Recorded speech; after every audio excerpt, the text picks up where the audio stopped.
L'homme, la femme sont créés à l'image et à la ressemblance de Dieu. Cette vérité essentielle, ontologique, est révélée dès les premières lignes de la Bible. Genèse 1, 26.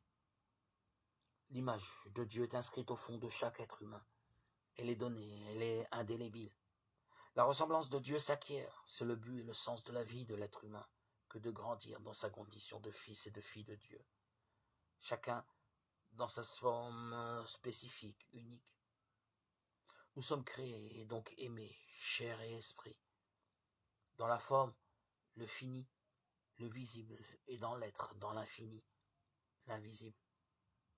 Étant créés dans la chair, nous sommes confrontés à des limites, temps, espace, lourdeur, tâtonnement, échec, erreur, régression, chute et rechute, différences sexuelles.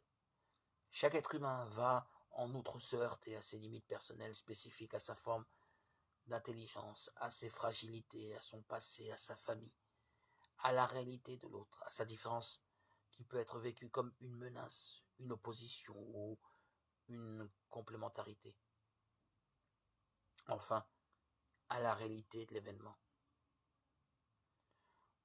Nous allons vivre de Dieu, recevoir l'Esprit. Cependant, essayons de vivre dans l'Esprit comment ne pas rêver que nous allons échapper à la condition humaine.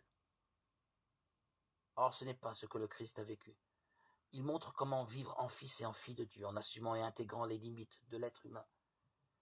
C'est notre difficulté, en même temps notre normalité. Trop liés à la terre, nous devenons matière. Nous croyons seulement esprit, nous nous installons dans une forme de fuite ou de rébellion envers notre condition. Dans l'un ou l'autre cas, nous ne sommes pas entiers.